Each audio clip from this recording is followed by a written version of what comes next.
20th Passion for Speed Festival is proudly brought to you by Marlboro Crane Hire, G&H Transport, and Car Care Clinic. Welcome to Swartkops. It's midwinter for the Passion for Speed Festival this year. No spectators allowed due to the COVID restrictions, but needless to say, still lots of action to happen out on the circuit during the 2 days of racing, including Ian Schofield giving us a little look at his Cosworth-powered Minardi. Originally piloted by Pierluigi Martini, he got out onto the circuit and gave everybody that was at the track a little bit of a thrill, and everybody on the live stream getting a little thrill to see a Formula One around Swartkops again. Sights and sounds on an F1 car, certainly dramatic, and unofficially, with a little bit of timing on the sideline from TJ Timing, the outright lap record so far in that car now goes to Ian Schofield. Really awesome to see him at the wheel of that car. And from Formula Ones, we head into the Legends of the 9 Hour, proudly brought to you by Marlboro Crane Hire. And what a field of cars we've got. The two Detroit brothers from Trans-Africa Racing will be taking it on. And looking forward to a big battle there with Ben Morgenroth. Cyril van der Merwe will be in the mix as well.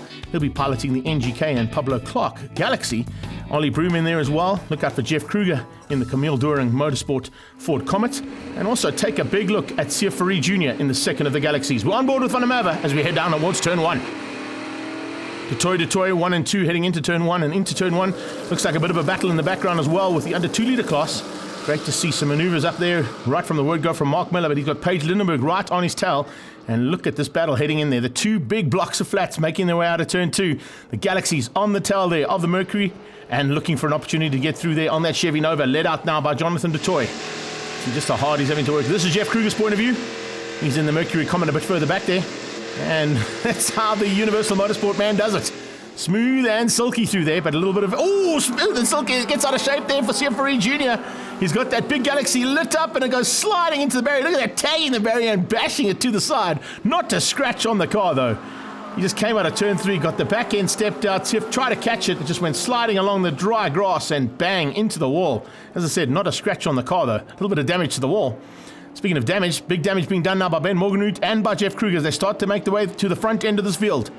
They're slowly but surely closing in on the two Detroit boys. Looks like Mark Detroit is going to have a bit of an action. But let's catch up now with Cyril van der Merwe down in pit lane with Rob Portman.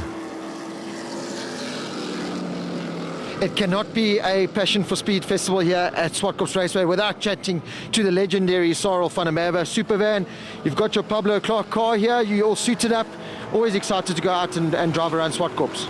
It's always because this track is the most competitive track in the country. Everything works. There's a hell of an entry today, and it's always nice. And it's nice to see racing cars on the track again for a change. I was going to say, it really is awesome to see in these tough times, so many cars, so many races, so many sponsors coming out, still putting their money behind South African motorsport. And Swartkops, Passion of Speed, always just a brilliant place to come. Yes, well, like I said, this is the only track that really works in the country. They've got a fantastic following here. It's always nice to be here. So I've been on all the different Swartkops raceways, and Peter Detroit really done a hell of a job by keeping this thing going so long and doing it so well. Well, thank you, Cyril van der Merwe. Wish you the best of luck. Are we going to be seeing the old girl go out, do a couple of laps? Yeah, we are racing at 12 o'clock and 5 o'clock, I think. I qualified third, so I'll be busy for a while. Trying to get in front, but looking forward to it, yeah. Always looking forward to seeing Cyril van der Merwe out there, but look at the battle. It's happening in under 2 litres as well. Carl Pinar slowly but surely closing in on Mark Miller, the Cortina versus the Alpha up front. Third place battle starting to heat up as well with Paige Lindenberg debuting a brand new car there for the Road to Race team. And looking pretty tasty behind the wheel of that one as well. Not too far off the back end of this front little fight for under 2 litres. And the SV Tech machine is slowly but surely closing in on Mark Miller. Oh, looks like gearbox issues here for Jeff Kruger. You can see him just with a box full of nothing there and rolling across down on towards turn number 8, G&H Transport corner, and actually into pit lane. So the Mercury Comet unfortunately out of this one.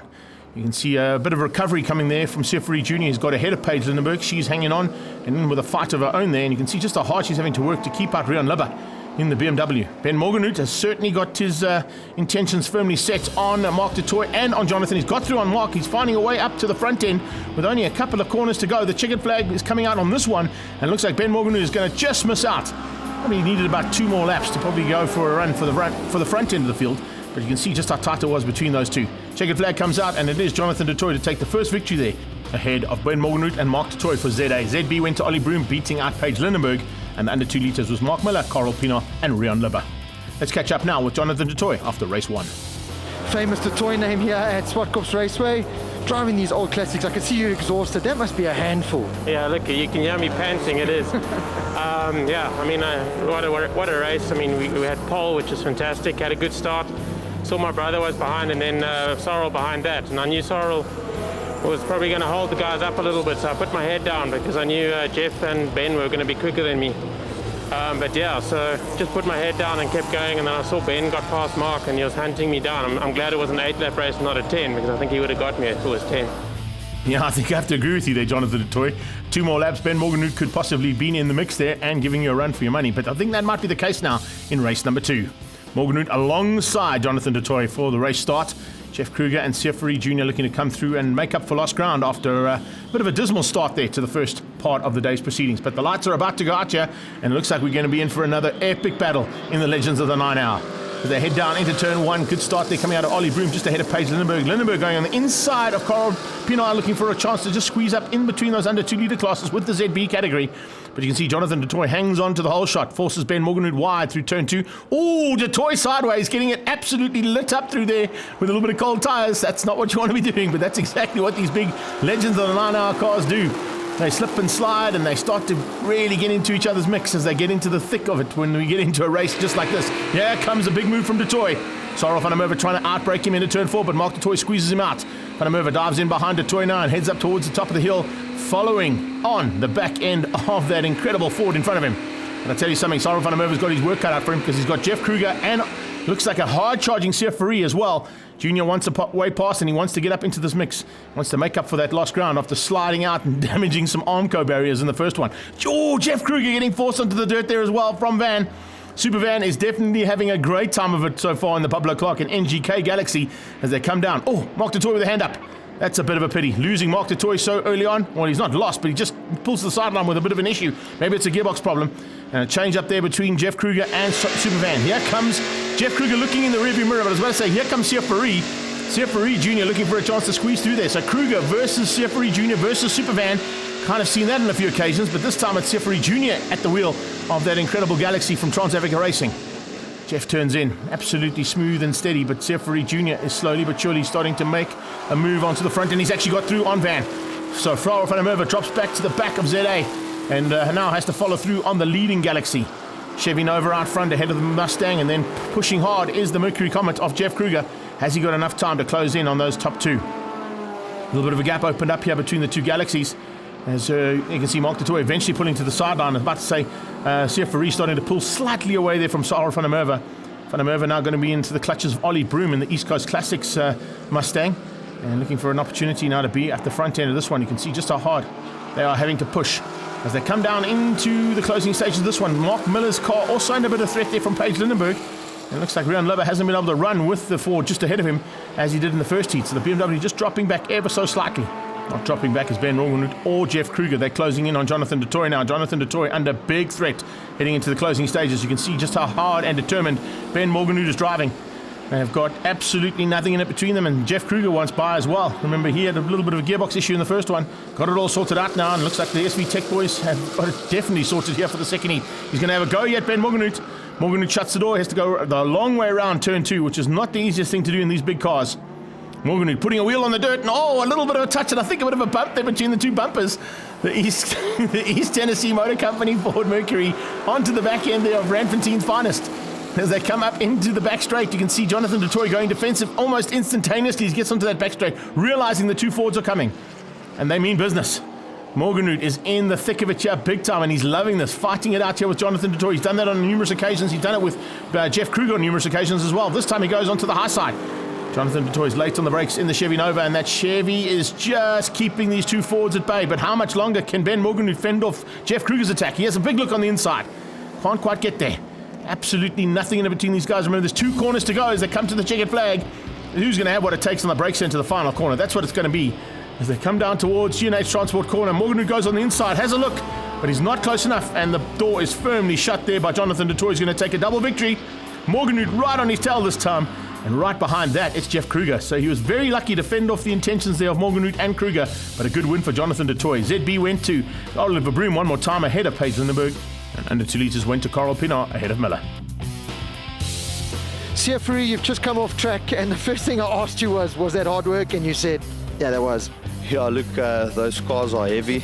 They are hard work by itself. So, yeah, now the old guys felt in 1960s and 70s. So, yeah, I take my hat off to them, the way they raced in those years. But, yeah, it was a lot of fun.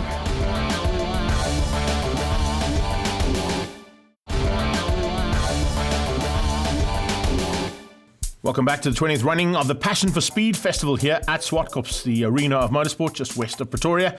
And it was one of the biggest fields we've ever seen in South African motorsport at the Passion for Speed Festival. And joining in was the Bridgestone BMW Car Club Racing Series with a nice big field as well.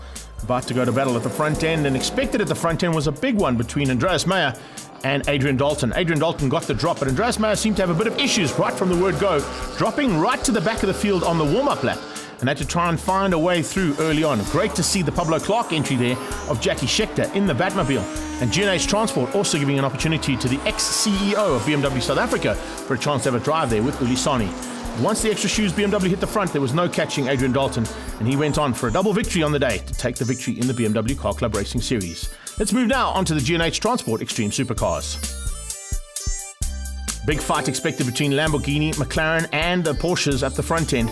And look out for a couple of Ferraris thrown into the mix as well. The G&H boys are certainly fired up. Ricky and Gianni definitely got some serious business to sort out here on the circuit with some new livery on their cars.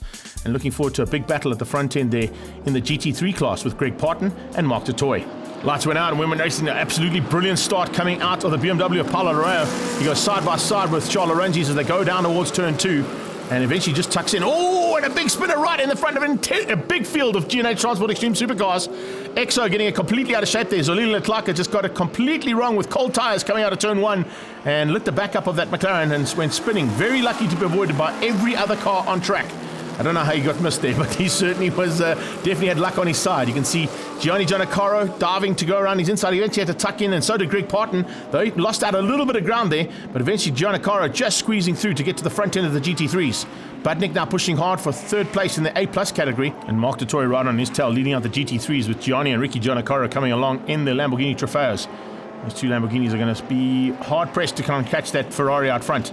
Look at the battle at the front end, though. Paulo Arroyo has found something special in that BMW, and the combined racing machine is now putting the pressure all over the back of the Stradale into Africa Mining Lamborghini of Charles Arangis. He's across the line, and that's the red lights on. Possibly the red lights are on there. I'm not quite sure why. As they went down into turn 1, you can see still a battle here between the GT3s, and yes, Charles Arangis has slowed up.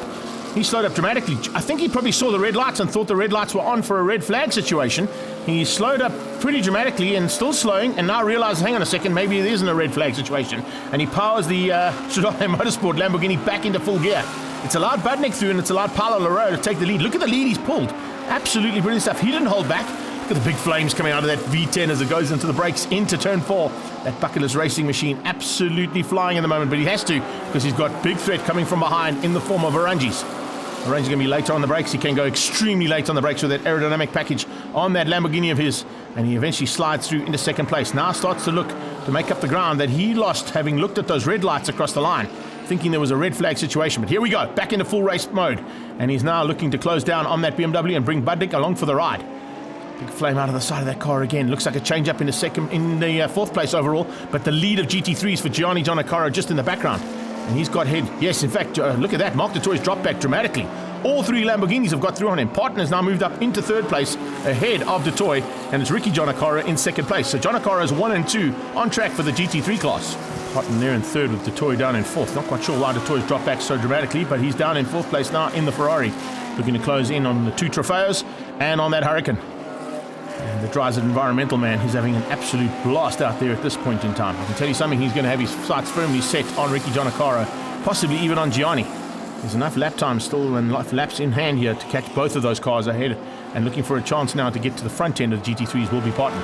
Speaking of getting to the front, oh, hello! A little bit of rubbings racing there. Leroux going at it, and a bit of banging between the BMW and the Lamborghini as they go into G&H Transport corner.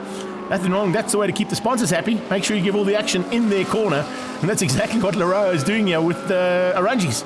Arangis going to try and drive around the outside. This is a difficult maneuver to pull, but of course you can do that when you've got an aerodynamic package that is available on that GT3. And there he goes. Absolutely brilliant stuff. The A+ class now led out by Arunjis. As they come down now into a bit of back markers, that's going to try and help things out here for Parton's point of view. He's managed to close the gap down a little bit on Ricky Jonakara, and Ricky Jonakara is going to try and use the traffic to his advantage. He's coming up on a couple of the back markers there, you can see. And look at that. There you go. Diving through is Gianni Jonakara. Here comes Ricky. He's going to be blocked slightly. No, he's not. Diving through and getting ahead of that M235i of Ian Castrol, but he's still got to get through there on Stefan Schneider's. The leaders have got through. Checkered flag is about to come out. Arunjis has opened up a pretty decent lead, considering the fact that he was fighting so hard initially with Paulo Loureiro. Loureiro's going to still come through for second place and Budnick for third in the A+ category. Gianni Jonakara takes it from Parton and Ricky Jonakara. Mark du Toit there in fourth ahead of Blunden, who takes B's. Jackson takes the C's, and Letlaka takes the A's. Let's catch up now with Charles Arunjis. Charles Arunjis, you always make it look so easy to take a supercar around Swartkops here. Looked very entertaining, that race number one. Yeah, no, I must say it's it's a bit frustrating right now. I mean, there was a red flag, then there wasn't a red flag. Everyone came past me, so I had to start racing again, you know. And the idea was to keep our noses clean. We've got the superior car. You know, this weekend is all just to get data for our next GT3 race. So, you know, it wasn't really to race, you know, or to have a tussle with Paulo. So yeah, I mean, he made it very difficult to get past him, which is totally within his right. It's unfortunate, but you know, it's racing. You don't get much finer than the G&H Transport racing that we're seeing today, that is for sure. They're putting on a fantastic show here for all of the people that have been watching us on the live stream and here live on our TV coverage as well. Great to see it as we get ready to go now for race number 2. Will Loureiro be able to do anything about that all-conquering Soudal into Africa Mining Lamborghini? They are side by side. A bit of a gap there. Ben Morgan just being held up ever so slightly, you can see. And not going to be up close and personal with the first 3 cars on the track and the first 5 cars there as well. So it looks like a bit of work to be done there by Ben Morgan as he closes things down, trying to in his Lexus. Lights go out and we go racing again. And once again, it is Arunjis who takes the whole shot around the outside. The cut for Jonathan du Toit, stepping up into the Pablo Clark Racing Ferrari this time out. He'll be piloting the only Ferrari out on track at this point in time. His brother not making it out for the second heat. But you can see the battle is going to resume yet again. And look at that already. Greg Parton looking for a way through there on Budnick. Trying to put the pressure onto the man there in the Lamborghini Huracan. And looking for a chance to squeeze through out in the big Dodge Viper. That Dodge Viper, absolutely brilliant. Lovely to see it down the back straight over with those huge flames up the side. Morganhood's right there as well with them.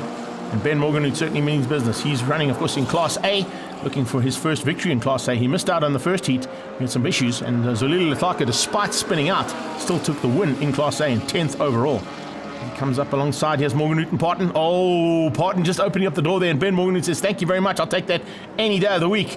But remember, he is a slightly different category and slightly different classes that they're fighting for in their own rights. And what Parton will be looking for is the rearview mirror to try and keep out Gianni Jonakara and Jonathan du Toit. Pablo Clark Racing Ferrari looking absolutely brilliant at this point in time. Pity it wasn't out for the first one, but it's certainly out for the second one as they look up into turn 1. Oh, a big look there from Jonathan du Toit. Try and get on the inside and find a way past on Gianni Jonakara. He's in BISC colours now, new livery on that car, as I said, and his brother also running some new livery. Looking forward to the new livery that comes at the next round of this championship. You can see just how difficult it's going to be for him as he's got a big charge coming from du Toit. Just behind that, of course, look out for the KTM crossbow of Dion Duplessis fighting hard for honours in Class D. He's fighting with Uli Sani and with Cotwell. And the battle continues here between Ben Morganhood, and now he's closed up onto the back end. So it's V8 versus V10. Let's see what's going to have what it takes here between these two cars. The Lexus taking on that incredible all-conquering Dodge Viper. At one stage, that was the car to have in this category. And it definitely was the most potent machine we'd seen in extreme supercars in a long, long time. But of course, now with the introduction of a whole bunch of Lamborghinis, Ferraris and Porsches, making it even more difficult for guys to get to the front end and take the overall victories. That's what Jonathan du Toit is trying to do here in the GT3 class. Looking for a chance for a win here. He's got to get through on Gianni Jonakara. He has another look into turn 1. Jonakara matches him and just shuts the door, keeping him out. Ricky Jonakara just in the background. He's fighting him hard there. And fighting hard with Ant Blunden. Ant Blunden in the Class B Porsche. And pushing hard to try and get to the front end and take on Ricky Jonakara. This would even spoil his day a little bit more. Jonakara just battling a little bit here and down in 4th place. Oh, there's the second Porsche. Schneider's out of shape. Looks like he's got a bit of damage on the right-hand side. Big flame out of the car as well. He tries to fire it back up. I think he may have come together there, possibly with Marius Jackson in the Mega Fiber Audi. And it's damaged the front right, that's for sure. We'll be able to get going again. We may have an opportunity at, oh, there you go. Around the outside goes the M4 BMW of Jimbo Jonakara. First time we've seen him in that new car. Stour just gets going again, but I don't think he realizes that front right wheel is damaged. He's probably going to get a black flag and just warned about the fact that his car is damaged, or he'll probably feel it by the time he turns into turn 2. The first right-hander. They come up and go firing past Ulisana. Ulisana, of course, also fighting not only here in the G&H Transport Extreme Supercars, but also in the BMW Car Club Racing Series. And the winner, once again, to Charles Arungi's. A comfortable margin. Look at the battle, though, coming right into the closing stages. Ricky Giannaccaro has closed down on Greg Parton. Parton's going to take the win just ahead of Gigi, and then on his tail, Jonathan Dutoy, as he has been all race long. Confirmation of the results there. It is Arungi's from Lareo and Budnick in A+. Ben Morgan who takes the Class A's. Parton takes GT3. B's goes to Blunden, and Duplessis taking the C's. Ricky, you looked particularly happy with that second race. I'll tell you something, that was one of the best races I've had in a long time. I came over the line with, I think on the second lap, and my steering actually came off. I absolutely bricked it. I don't know how I managed to get it back on, but from race 1 to race 2, we've brought Leroy Poulter to come and help us set up the cars with Sieg and Govender, and the guys have worked magic. That car was on rails. I cannot tell you, I had such an amazing race. I haven't had that much fun in a race car in a long, long time. And well, that's what the passion of speed is all about. Gianni also looked like you were just loving life out there. To be honest with you, I was sandwiched between a 430 and a Huracan for 15 laps. You know, what could be better? You know, Greg drove a good race. He kept it nice, kept it tidy, kept it clean. Jono, the same thing. He didn't make stupid moves with you know, he kept it nice and tidy, put it that way. And Greg as well. Big up to them. Got to say a big thank you to Leroy and Segan. The work on my car has been phenomenal. We are happy. We're back. Our cars have never been better. And, you know, it's been a labor of love recently, and it's worked all for us. So.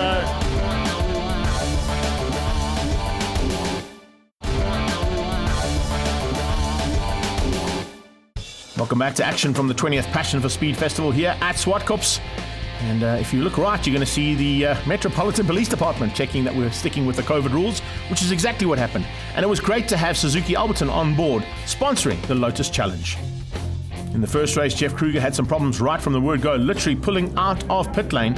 He broke the side shaft and couldn't even set a lap time to get him into the mix. He had to start right from the back of the field. You can see how he came through, ticking them off one by one to try and get to the front end battle. And once he got there, it was going to be Moto3-esque as he went at it with the usual protagonists that were in the battle at the front end of race 1 as well. And they were going at it 4x4 to the top of the hill. It was brilliant stuff. And as you can see, Jeff Kruger eventually got to the front, forcing Mackie Adlam wide. Andre Himon giving a little bit of issues there to his teammate from the Adlam Auto Racing stable.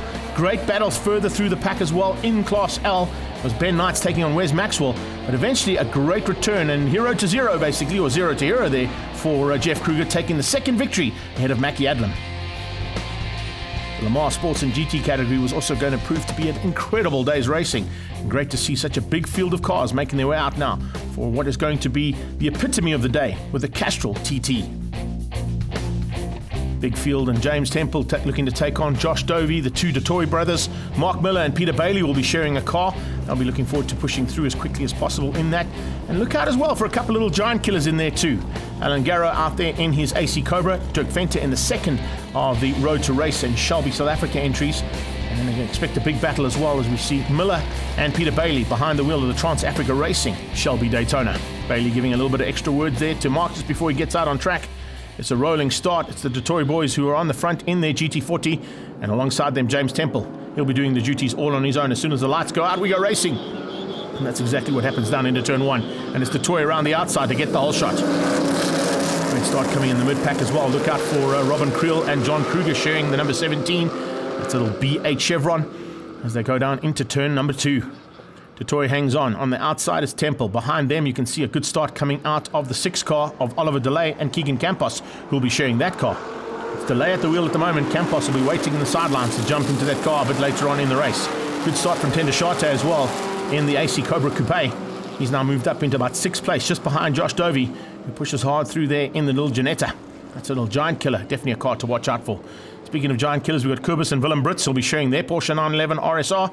And look in the background also for Johan de Bruin, will be pushing hard in the Odacure Porsche as well.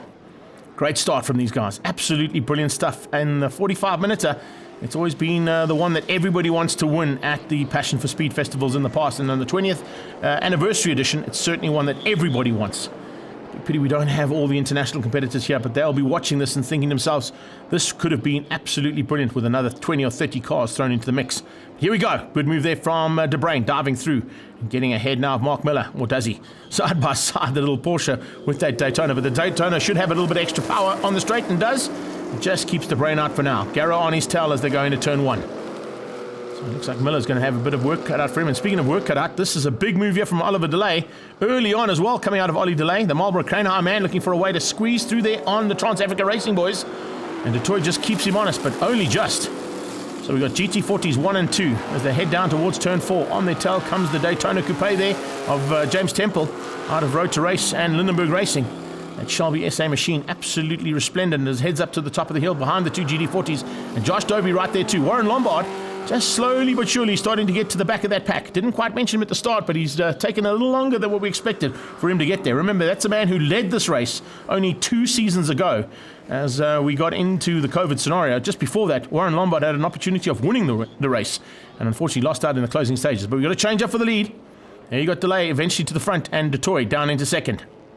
Dovey diving on the inside of Temple has a big look in the Ginetta but doesn't quite get there. The Ginetta's got great handling, but it probably doesn't have the straight line speed of the slightly bigger V8s. And as they come down towards turn 1, there's a big move there from Lombard to dive through on Dovey. And you got Tender Shate on his own at this point in time. Right behind him, though, is Miller and Bailey. Miller at the wheel at the moment. Dovey diving into turn 2. Once again, putting the pressure on to James Temple.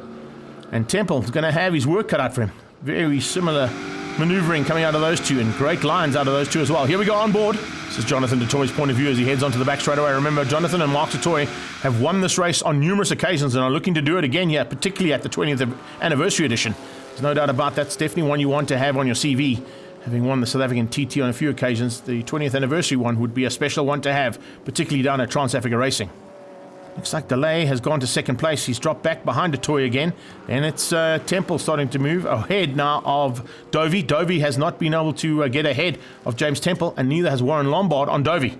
So everything trying to settle down here, probably waiting for a possibility, which is highly unlikely today with a slightly smaller field.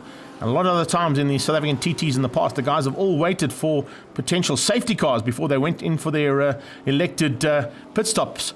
You can see there's a bit of a maneuver. Chad Tendershate going at it with his stablemates. The two of them getting sideways. Kind of the opposite colours there with the stripes as the Cobra gets through eventually on Mark Miller. So Chad Tendershate is not holding back. He wants to close down on the second Cobra just up the road there. And you can see he's got his eyes firmly set and probably his target firmly set on Warren Lombard. Alan Garrow having a fantastic run of it. Down in Class C, leading Class C at the moment, ahead of Dirk Venter and of the two Brits boys in the Porsche. And Rob's down in pit lane to catch up now with Kiara Temple. So we're live down in the pits here with Kiara Temple. Your man's getting the job done out on track at the moment. What is your role in all of this? I'm just here to look after the team, make sure that they stick to the 3-minute compulsory pit stop from entry to exit. For now, because they're old cars, old mechanical machinery, we're just making sure that they last the full 45 minutes. James looks like he's doing well. We're going to bring him in the next few minutes, and Dirk's been and had a stop, all looking good. Driver change now for the second GT40. Keegan Campos climbing into the wheel there and taking over from Oliver Delay. He'll be looking forward to possibly taking a victory like his dad did a couple of seasons ago. And he, of course, would love to share the honours of having his name up on that TT board. Tendershate spun out, but let's catch up quickly with Oliver Delay. Ollie, quick chat with us. Your first pit stop. How is track conditions out there? Track conditions are good. Towards the end, started fatiguing a bit, tires getting a bit hot, and I was losing time coming through the last turn. I tried to shift through third, and with the heavy braking there, well, I just spun off as you saw. I normally hook second there, so, but I literally just come out of the corner, got to hook third, and I lose time there. So I was trying to catch up. I was having a good run against the GT, and led the race a bit. And he caught me again. Fortunately, Chad Tendershate's got back on track. It looks like he's going to try and tick things off and get to the front as quickly as he can. He's pushing it to the limit. The front end, though, of Class C, still all about Alan Garrow. Oh, off track. A little bit of problems there for Keegan Campos. Campos looks like he might be battling a little bit there with tyres, or something's gone wrong in the car, but certainly got a little bit out of shape coming out of turn 4. And it looks like he's going to drop back ever so slightly. Hasn't quite got the pace now, and he certainly is battling. Let's catch up with Warren Lombard. Out on track. How are track conditions out there? Track's actually good. Car's handling. Got brakes all the way so far, so I'm very happy. I hope we bring it home. So Warren Lombard's in for his scheduled stop. Looks like there's a change up there in the 17 car as well. John Kruger now taking over from his daughter Robin Creel, under a bit of pressure from Johan de Bruin. De Bruin starting to put in some very consistent lap times. And remember, there's also an index of performance that has to be won out today. And there's certainly going to be a little bit of a dice on between those two cars for that particular honour. Mark Dutoy continues to lead at the front end though. Looks like there's a problem here. Dutoy's got an issue. Dutoy's got a problem. He's run off the circuit. Josh Dovey's going to take the lead as he goes flying through. But what has gone wrong here with the Trans-Africa Racing GT40? It pulls to the sideline and right in front of the ZOC Club. No spectators there, of course, but that is a massive loss to the front end of this race, and looks like the Dutoys are out. Temple is in. Looks like he might have picked up a little bit of issue. And the word from pit lane is he's dropped a cylinder there, so only running on 7 cylinders now in that Ford Shelby Daytona. Let's see whether or not he can nurse this home. He would be possibly in with the running, although it is Josh Dovey who leads out on track at the moment with the demise of the two Dutoy boys. Lombard in again. That's not good. Warren Lombard cannot afford to come in for a second time, so there must be a bit of an issue there on the Pep Boys Racing and the AC Cup. You can see him shouting and gesticulating to the pit lane to say there's a bit of an issue on the car. Dovey leads out. There you can see on the right-hand side as we see Lombard coming into pit lane, and that's going to throw his chances out completely. De Bruin is eventually in as well. He's going to come in for his scheduled stop. Everybody has to come in for a scheduled stop. They don't necessarily have to refuel, but some of the cars require a refuel, some don't. Some do a driver change. Let's catch up now with Johan de Bruin. Johan, looks very hot and tricky out there. The track is getting hot and it's getting difficult. Tyres are getting very overcooked. Brakes are overcooked. But it's all going well. Car's lasting. And they have to last. Only a couple more corners for James Temple, who's taken the lead now with Johan de Bruin in pit lane. He's come back out on track. He's moved down to third place behind Josh Dovey. 2 corners to go and 7 cylinders, and it doesn't matter about 7 cylinders because he's going to make it to the line. Josh Dovey is coming. He's just in the background and probably thinking himself, if I had a couple more laps or a couple more minutes to play, I could potentially have taken on James Temple and given him a run to the line. But Temple is going to take the win. He's going to put the Shelby SA car onto that SATT winners list. Great run there from James Temple. Josh Dovey comes through for second and third place, and the winning Class B goes to Johan de Bruin. He will also be getting the index of performance. So it's Temple from Dovey and de Bruin, Mark Miller and Peter Bailey in fourth place, beating out Alan Garrow, who takes Class C honours, and Rob Portman's down at Lindenberg Racing to catch up with our winner, James Temple. Now, was it because of your driving skill, or was it because your beautiful wife was your timekeeper, your race coordinator, your everything? I think a bit of everything, to be honest. The team did an amazing job. I mean, the car was, 45 minutes in these old cars is not easy. So it's all about pacing yourself. We had our own issues. I think lucky it happened, because if we had all 8 cylinders, maybe I would have burnt the tires up and lost the brakes. So we ran on 7 for a while. Then when we came in for the pit stop, that last 12 or 13 minutes, that we had on 8. So I just had to conserve it and just keep my foot like there was an egg under it. But thanks to the team, it was a great race, and to beat some of the GT40 cars and cars that are really above our class is something that I didn't expect. So yeah, it was great. Congratulations there to James Temple. Great to have the DOE Formula Vs. They were part and parcel of this incredible event. 2 days of racing. The second day we saw the Vs going at it, and a massive battle at the front end saw both of the leaders take each other out. Lionel Janssen tagging the back of Greg Wilson, and then both sliding into the wall, leaving Gert van der Berg to take the first victory of the weekend. And then into the second heat, the usual contenders at the front end again. The first 4 cars fighting hard, but mid-pack battles were expected too. Gert van der Berg getting the whole shot, a couple of spinners in the background, cars being avoided, and then yet again a big avoiding maneuver there from Brandon Hills, nearly going into the back end of Greg Wilson. Very lucky to avoid that. And speaking of avoidance, big battles in the mid-pack were starting to rage as well. Yanni Geyser getting at it.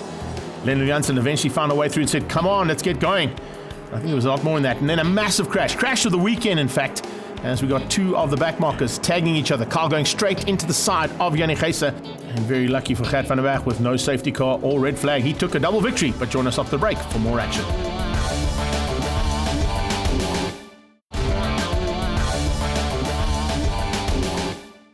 Welcome back to Zwartkops, the arena of motorsport, and the 20th edition of the Passion for Speed Festival here at this incredible circuit. It wouldn't be a Passion for Speed Festival without Pablo Clark Racing, and they're celebrating 40 years in the industry. Great to have such an array of cars being out on display and out on track as well. We caught up with Paolo Cavalieri, the man behind Pablo Clark Racing, at his favorite event. Fortunately, with COVID, It's middle of the year, but beautiful weather. I always say to you that the greatest way to start the year is knowing that we're racing at the end of January. But anyway, we're here and we wanted to come out in full force to support Peter and this particular anniversary. This race meeting is always really, really special for us. We've got our Ferraris here. Behind me, our 250 GTM. It's a rebody of a short wheelbase. We've got our 360s, we've got our 430 GT3 here that won the Italian Championship in 2010. And of course our BMWs that will be racing tomorrow with the BMW Club Gauteng series. So always great to be at Zwartkops and lovely to see a massive turnout of racing cars, if not unfortunately spectators. Yeah, great to have these cars on display and giving our live stream audience a little bit of a Ferrari favorite. Little Giants now, proudly brought to you by Marlboro Crane Hire. And also a nice field of cars here. Big battle expected at the front end as the lights go out. Rion Lubber going to go side by side with Terence Buerta. And Terence Buerta's looking for a chance to try and squeeze out the Trans-Africa Racing Alfa Romeo. On the outside, 105, that is an incredible little Ford Anglia of Brian Rowlings. And he's at it right from the word go there with Andre de Kock from the Citizen Motoring. But it is Lubber who's got the whole shot. He's taken the lead ahead of Buertas, and right on his tail comes John Simpson.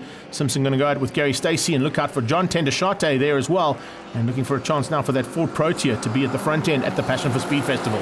Further back in the pack, Nicholas Christophides taking on John Kruger and Jaco Taylor Jr. But at the front, it's a big battle between Alpha and Mini. Stacey diving on the inside, looking for a way through there on Simpson. Hasn't quite found a way through just yet. The Mini Marcus coming in the background there as well is piloted by Ishmael Beloy. Teammate there to Andre de Kock, and then the Ford Consul just behind that as well. 315 today, being piloted by John Kruger. Chad Tendashate is on his tail. It's Lubber going at it though, and Buertas is right there with him, not giving him any opportunity to get away. Good move there from Stacey, diving through up into third place. Gary Stacey moves up and just squeezes out Simpson into the clutches of John Tendashate. Tendashate debuted that car only a couple of weekends ago, the Ford Protea, but it's great to see that car now in full flight at its home circuit. And a slightly different machine, that is for sure. Something completely different in that Trans-Africa Racing stable. But he's got a bit of pressure from both Ed Buertas and Carl Brink in the Minis. Terence Buertas leads out in terms of the Mini battle in the Broadbent colours. Then it's the second Mini in British Racing Green. Climax colours for the third Mini as they come into turn number 1. Rowlings is now ahead of Andre de Kock, and Andre de Kock under pressure from Ishmael Beloy. Looks like a second battle there with John Kruger starting to get into that mid-pack battle as well for the Ford Consul versus the Trans-Africa Racing Dart. Second pack of cars coming into turn 2 now, led out by Rowlings in a hard charging, but unfortunately hasn't been able to bridge the gap there in that little Ford Anglia of his. But he's certainly in with a big fight there with de Kock from the Citizen Motoring and Ishmael Beloy in the Mini Marcus.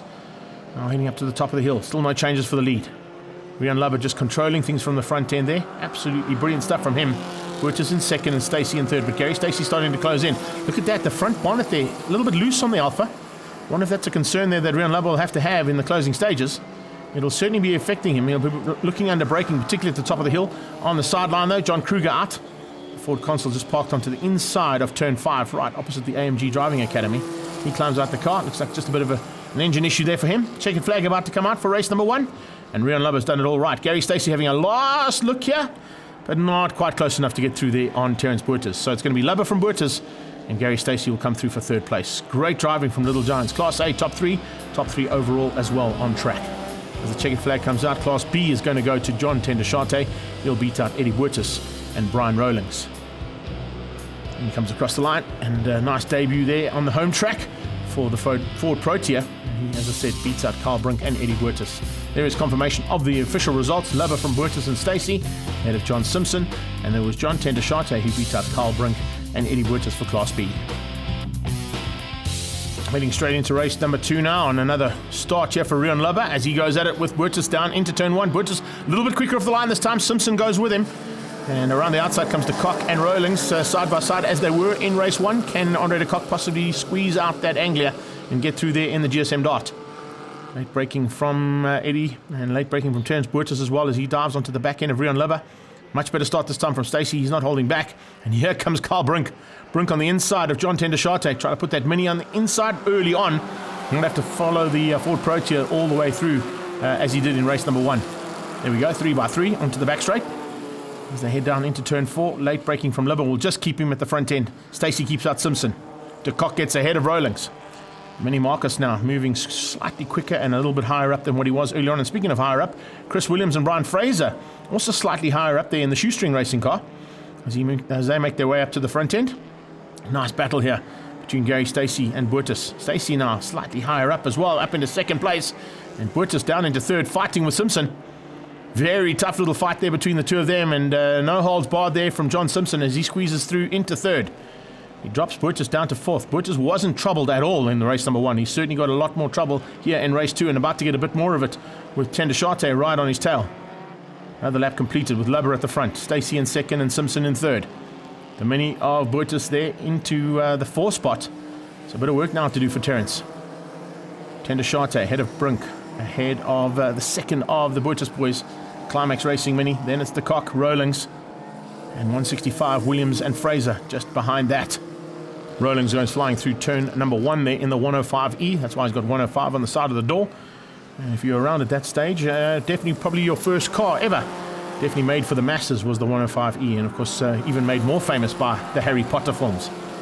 Nice manoeuvre here from the 95, slightly higher up from Jaco Taylor Sr. this time out, onto the back end of that Mini Marcus of Ishmael Beloy. A 5-way car battle here with John Kruger at the front. He's made his way just ahead there, also in the 315 console. So that 315 on the door, also the model of that car. And Chad Tender Shate also slightly higher up than what he was earlier on too, going at it with Fraser. Around the outside comes Ishmael Beloy. You can see the two Trans-Africa Racing boys. No holds barred and no team orders there between the two of them. Every man for himself out on track. It is Trans-Africa Racing's Rian Lubber who leads things out with half a lap to go.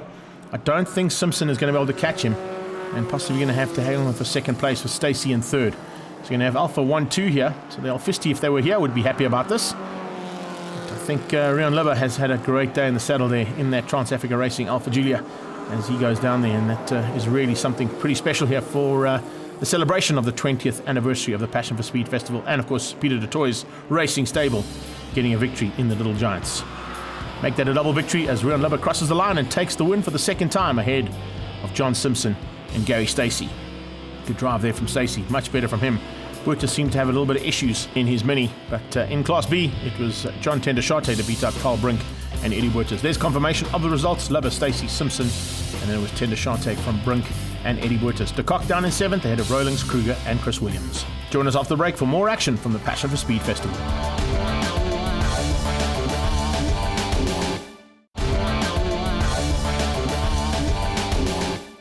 Welcome back to action from the Passion for Speed Festival. Great to have the raffle car there from the Posi Drive Volkswagen Challenge. You can actually win a race car for $500. Definitely something you want to be checking out if you get to a racetrack at some time soon. It was a great weekend's racing, and super to have the historic single-seaters alongside the pre-80 and pre-90 Super Saloons, Trans Ams, all mixed up into one big category. The Mobil 1 V8 supercars were in the house as well, put on a phenomenal show and a great battle at the front end with the usual contenders. Posi Drive Volkswagen Challenge was over 40 cars fighting for honours in Class A, B and C were there too, along with the Midval Historics and Alfa Trofeo in the mix. And a great battle was there too. On Sunday was the pre-80 Saloons, great to have them in the mix as well, and putting on a phenomenal show to bring all the other categories to the light on our live stream. Car Care Clinic brought you GT1, Sports and Saloons, and the Super Hatch category. We start with Super Hatch, and a slightly bigger field than we saw at the Pakisa 200, but expected at the front a massive battle between Brett Garland and Jonathan du Toit with Andre Danhauser in the Pro Auto Rubber Opel Corsa, taking on those two Hondas. Peterson looking to wrap things up in Class B as he has done all season long. Definitely a man to watch out for as the lights go out. And as they did go out, have a look at the highlights here from race number 1. Andre Danhauser getting a phenomenal start, squeezing through there and finding a way through on Leonard Archer, who was actually on pole position in the ACD Velcom Hyundai. As they went down in towards turn number 1 and 2, Freddie Watkins going at it with Almira Van Eck just behind the hard-charging second of the Pro Auto Rubber cars there, and that was Shane Forget who got the lead of Class C. Class A was led out initially by Andre Danhauser, but eventually the two Hondas squeezed him out and got to the front end. Forget continued the fight there with the two Polos, but you could see, as we expected, it was going to be the two Hondas fighting for the lead of Class A. Peter sat at the front of Class B, trying to control things. Wasn't going to have it all his own way. He had Leonard Archer right on his tail from Class A, but Class B's Carl Stoltz in the Victoria Toyota was right there too, and looking for a chance to win out Class B. Class C, all about Forget, but he was definitely being given a great run for his money with Almira Van Eck all over the back end of him, and starting to close down on the back markers of Francis Aldrich in Class B. Priestley having a phenomenal battle in the background, as always, was definitely a man to watch out for and could potentially have spoilt the day for these two, but they were just too far up the road. It was literally a two-way battle between Fouget and Almira Van Eck. Coming out of turn 2, you can see just how difficult it was going to be there for Almira. And the number 1 car from last year, definitely a hard car to pass with those new colours on. To the flag though, it was all about Brett Garland, who hung on to take out Jonathan du Toit for the first victory of the day. Thinking about the big endurance race coming up a bit later on the day where they'd combine all the categories. Confirmation of those results, Garland from du Toit and Dan Hauser for Class A. Class B went to Peters ahead of Stoltz and Aldrich, and Class C went to Shane Fouget ahead of Craig Priestley. Car Care Clinic also brought you all the action from the 111 Sports and Saloons and Sports and GTs. A good start coming from highlights of race number 1 as they went down into turn 1. Yet again, Adrian Dalton at the front end of the field, fighting hard, but in the mid-pack. Expected some great battles, and that's exactly what we saw going into turn 2. Mikael Patamba fighting hard there, and on the outside, Bob Neal in a new car. Harry Arangi's got it out of shape. Du Toit just avoided him. So did Andre De Lange as Arangi just shoved it into reverse gear to get out of harm's way. Great driving there from the old man, but he got it off track very quickly. Could return to form and back onto racing tracks in South Africa for Charles Smallberger. He had Dalton on his tail, and right on their tail was Bob Neal. Coming through the field rapidly was Louis Scholz. Not in his usual golf, this time out in the Honda. But definitely going to be giving De Lange a bit of a run for his money, and that was exactly what his intentions were. Further back, some great battles as well, expected between George Smallberger and Mark du Toit. They've gone at it on a few occasions in the past. And we're going at it again here at the Passion for Speed Festival. Philip Meyer fighting hard for Class A honours there with Johan Hutting and Mark Harvey. Harvey Wallbanger in the second of the Porsches. And big fights all the way through the pack. Late manoeuvre and a late mistake from De Lange sent him off track, allowing Louis Scholz to dive through there in the Car Care Clinic Honda, and the Roofshaw man had to drop back ever so slightly. Checkered flag eventually came out for the first heat, and it went to Charles Smallberger making a welcome return there for Universal Motorsport, winning things out in the GT class ahead of Mikael Patamba, and in third place Adrian Dalton. Class A went to Pete Potgieter ahead of Philip Meyer, B's went to Labotsky ahead of Dalton, that was Luke Dalton, Class C was Smith, D was Yorick Smith, E was Vermeulen, and X Wayne Brown. Nice concept with the combination of the 111 Sports and Saloon Sports and GTs and Super Hatch for the very last race of the day and into the night. A 40-minute endurance race with no pit stops required, and the 111 lap times thrown out the window. Every man for himself out there, have fun, and that's exactly what they expected to do heading into turn 1. Mikael Patamba looks like he got the whole shot. Yes, he did. Mikael Patamba leads things out into turn number 1 and 2, side by side, initially with Charles Smallberger, but eventually Smallberger would have to tuck in behind the Castrol Mini and Patamba Racing Cooper S. As they came out of turn 2, Dalton into third place, Bob Neal into fourth, with Andre De Lange all over the back of the Platinum Wheels and Delmon Mining Civils Honda. As they go through there, George Smallberger right up there as well, not too far off the back end of De Lange. Big fight expected here between the 111 GT cars at the front end, but also some great fights expected, as usual, between the Super Hatch category competitors. As you can see, it was Brett Garland and du Toit going at it again. And du Toit looking for a way through. Can't find it just yet, but definitely on a charge here to try and get to the front end of the Super Hatch category.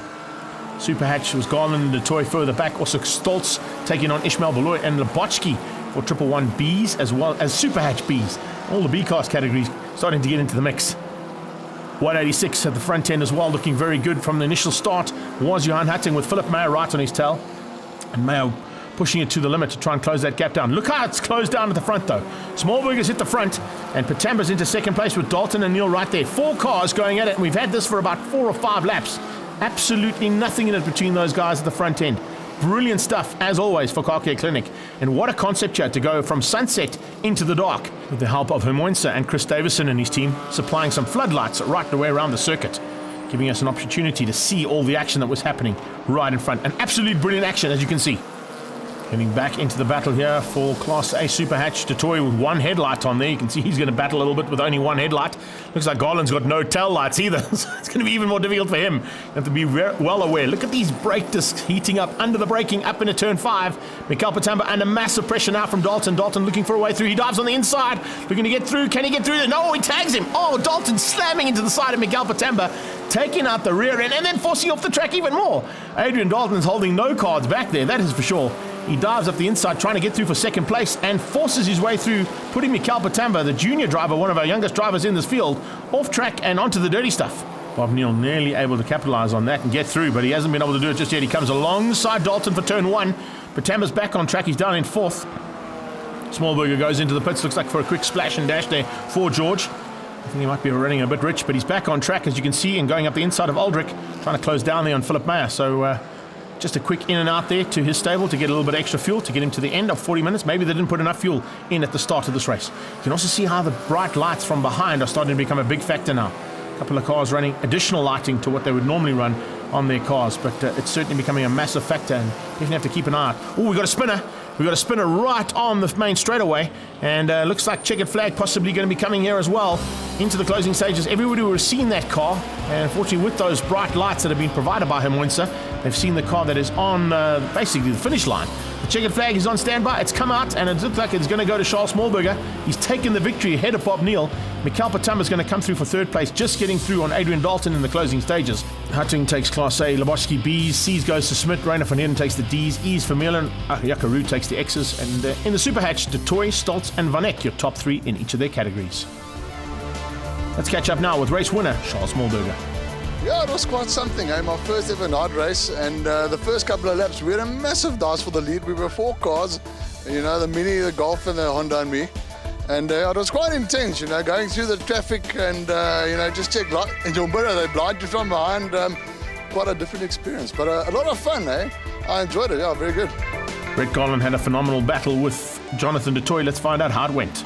To be honest, this is my first night race. We've raced a little bit into the night, but not full-on night race. As Charles said, the lights were quite disorientating through some of the corners, because you don't know if it's a car or the spotlights, but it worked brilliantly.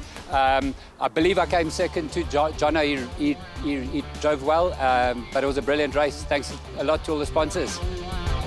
Great effort from Peter Du Toit and his team to bring us the 20th anniversary of the Passion for Speed Festival here in the winter. Join us next year, hopefully, by the time we get to the end of January, the 21st edition. And we'll be enjoying all the action that you've seen here today and a bit more with some international competitors coming to join us. The 20th Passion for Speed Festival is proudly brought to you by Marlboro Crane Hire, G&H Transport, and Car Care Clinic.